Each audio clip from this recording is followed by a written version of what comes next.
Hello friends, welcome to our channel. In this video, I am not going to teach anything about spoken English, but I wish I would tell you some important things to learn spoken English. Friends, ఈ వీడియోలో నేను మీకు spoken English గురించి ఏమీ teach చేయదలుచుకోలేదు, కానీ కొన్ని ముఖ్యమైన విషయాలను గురించి చెప్పదలుచుకున్నాను. ఫ్రెండ్స్, మనం ఏ పని చేసినా ఒక మోటివేషన్తో ప్రారంభిస్తాం. ఫర్ ఎగ్జాంపుల్, మనం ఒక మూవీకి వెళ్ళినప్పుడు అందులోని క్యారెక్టర్కి కనెక్ట్ అవుతాం, లేదా ఏదైనా ఒక సిచ్యువేషన్ మనకి ఎదురైనప్పుడు ఆ సిచ్యువేషన్లోకి ఇన్వాల్వ్ అవుతాం. ఆ క్యారెక్టర్ మనల్ని కనెక్ట్ చేసింది, ఆ సిచ్యువేషన్ మనల్ని ఇన్వాల్వ్ చేసింది. ఆ క్యారెక్టర్లోనైనా ఆ సిచ్యువేషన్లోనైనా ఇన్వాల్వ్ అయ్యి కనెక్ట్ అయ్యి మోటివేట్ అయిపోయి మనం ఎంతో కాలం మాత్రం జీవించలేం, కొంతకాలం మాత్రమే జీవిస్తాం. ఎందుకంటే ఆ మోటివేషన్స్ అనేవి ఎక్స్టర్నల్గా వచ్చాయి, అంటే బయట నుండి రావడం జరిగింది.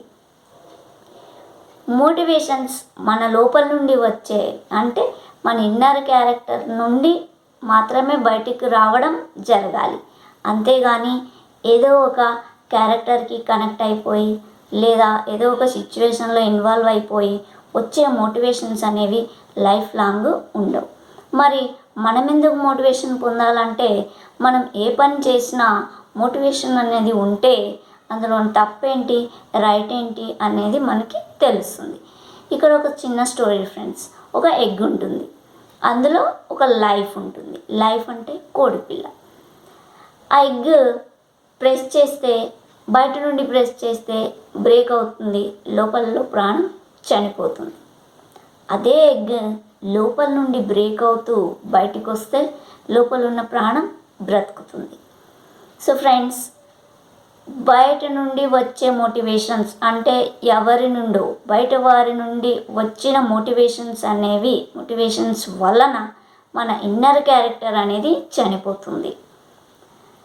మోటివేషన్స్ అనేది మన లోపల నుండి వచ్చి మనము బ్రతకాలి, 10 మందిని బ్రతికించాలి. సో అది number 1 here, motivation. Next number 2, love and angry. Friends, ప్రపంచంలో జరుగుతున్న ప్రతి పనిని అబ్జర్వ్ చేస్తున్నట్లయితే 2 విషయాలపైన జరుగుతూ ఉంటాయి. 1 ప్రేమ, 2 కోపం. ఇక్కడ ఒక బెస్ట్ ఎగ్జాంపుల్ చెప్పాలనుకున్నాను ఫ్రెండ్స్. ఒక క్లాస్లో టీచర్ లెసన్ టీచ్ చేస్తున్నారు. ఆ టైంలో స్టూడెంట్ లెసన్ వినడం లేదు. అప్పుడు ఆ టీచర్కి ఆ స్టూడెంట్ పైన కోపం వస్తుంది. దాంతో ఆ టీచర్ ఆ స్టూడెంట్ పైన అరవడమో తిట్టడమో కోప్పడమో జరుగుతుంది, నువ్వు అలా ఇలా అంటూ. అప్పుడు ఆ సాయంత్రం ఆ స్టూడెంట్ ఇంటికి వెళ్ళి మొత్తం వర్క్ని కంప్లీట్ చేస్తాడు. యాక్షన్ అనేది జరుగుతుంది, కానీ ఎలా జరుగుతుంది? కోపంతో జరుగుతుంది. అదే ఆ టీచర్ ప్రేమతో చెప్పుకుంటే ప్రేమతో జరిగేది.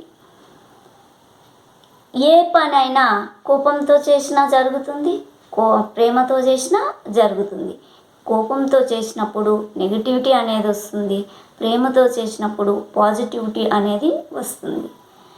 మరి కోపంతో చేయాలా ప్రేమతో చేయాలా అనేది మీ ఇష్టం friends. That is love and angry. Number third point, what to learn, what not to learn. ఏం నేర్చుకోవాలి, ఏం నేర్చుకోకూడదు. ఫ్రెండ్స్, ఇప్పటి వరకు మనం చాలా విషయాలను నేర్చుకున్నాం. ఇక్కడ నుండి మనం ఏం చేయాలంటే మనకు సంబంధించిన విషయాలపైన మాత్రమే ఫోకస్ చేయాలి. మనకు కావలసిన అంశాలపైన మాత్రమే ఇంపార్టెన్స్ చూపించాలి. మరి మనం ఎందుకు ఫోకస్ చూపించాలి వాటి మీద అంటే, ఫర్ ఎగ్జాంపుల్, మీరు ఒక సివిల్ సర్వీస్కి ప్రిపేర్ అవుతున్నట్లయితే అన్ని సబ్జెక్ట్స్ పైన అవేర్నెస్ అనేది ఉండాలి. ఎంకామ్ చేస్తున్నట్లయితే కామర్స్ పైన, ఎంఎస్సి కెమిస్ట్రీ చేస్తున్నట్లయితే కెమిస్ట్రీ పైన, ఎంఎస్సి మ్యాథ్స్ అయితే మ్యాథమెటిక్స్ పైన, ఎంఏ ఇంగ్లీష్ అయితే ఇంగ్లీష్ పైన.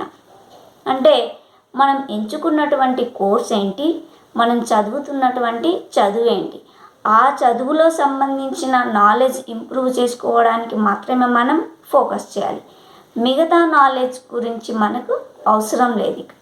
ఆ మిగతా నాలెడ్జ్ కూడా మనకి ఎప్పుడు అవసరం వస్తుంది, మనం ఎప్పుడైతే సివిల్ సర్వీస్కి ప్రిపేర్ అవుతుంటామో అప్పుడు మాత్రమే ఆ మిగతా నాలెడ్జ్ గురించి నేర్చుకోవాల్సిన అవసరం ఉంటుంది.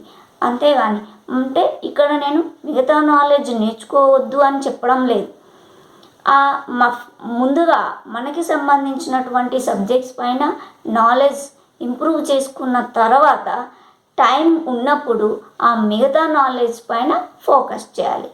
అంతేగాని మన మెయిన్ సబ్జెక్ట్స్ని పక్కన పెట్టేసి వేరే సబ్జెక్ట్స్ పైన ఫోకస్ చేస్తే మనం లైఫ్లో సక్సెస్ అనేది సాధించలేం. ఇంగ్లీష్ కూడా అంతే. ఇంగ్లీష్ నేర్చుకోవాలి అన్న డిజైర్ మనలో ఎంత ఉంటుందో ఆ డిజైర్కు తగ్గట్టు యాక్షన్ కూడా అంతే ఉండాలి. ఇంగ్లీష్ నేర్చుకోవాలని వేరే సబ్జెక్ట్స్ పైన మనం ఫోకస్ చేసి వేరే సబ్జెక్ట్స్ని ఓపెన్ చేస్తే ఇంగ్లీష్ అనేది నేర్చుకోలేము. So that is the thought what to learn, what not to learn. Fourth one, learn and practice. Friends, మనం నేర్చుకున్న ప్రతి ఒక్క దానిని ఇంప్లిమెంట్ చేస్తూ ఉండాలి. ఇంప్లిమెంట్ అంటే అమలు పరచాలి. మనం ఏ కాడికి నేర్చుకుంటూ పోతూ ఉంటాము, కానీ ఇంప్లిమెంటేషన్ విషయంలో వెనక్కిపోతూ ఉంటాం. ఇలా నేర్చుకున్న ఏ విషయమైనా ఇంప్లిమెంటేషన్ అనేది అంటే ప్రాక్టీస్ అనేది లేకపోతే మనం నేర్చుకున్న ఈ విధంగా నేర్చుకున్న ఏ విషయమైనా వృధా అయిపోతుంది. మనం ఏదైనా ఒక కొత్త విషయాన్ని నేర్చుకున్నప్పుడు ఇంప్లిమెంటేషన్ అనేది చేస్తూ ఉండాలి. ఎప్పుడైతే మనం ఇంప్లిమెంటేషన్ చేస్తూ ఉంటామో అప్పుడే మనము నేర్చుకున్న విషయాలన్నీ మన మైండ్లో గుర్తుపెట్టుకోగలం. So this is learn and practice. ఈ లెర్న్ అండ్ ప్రాక్టీస్ గురించి ఇంకో 2 వీడియోస్ మీకు ఎలా ప్రాక్టీస్ చేయాలి, ఎప్పుడు ఏ టైంలో ఎలా ప్రాక్టీస్ చేస్తే మీకు అది యూస్ఫుల్గా ఉంటుందనేది నేను ఇంకో 2 వీడియోస్ని మీకు ఇవ్వబోతున్నాను. Next, last and 5th one, never under estimate your self. Friends, మనలో చాలామంది చేస్తున్నటువంటి అతి చిన్న మిస్టేక్ ఈ అండర్ ఎస్టిమేషన్స్.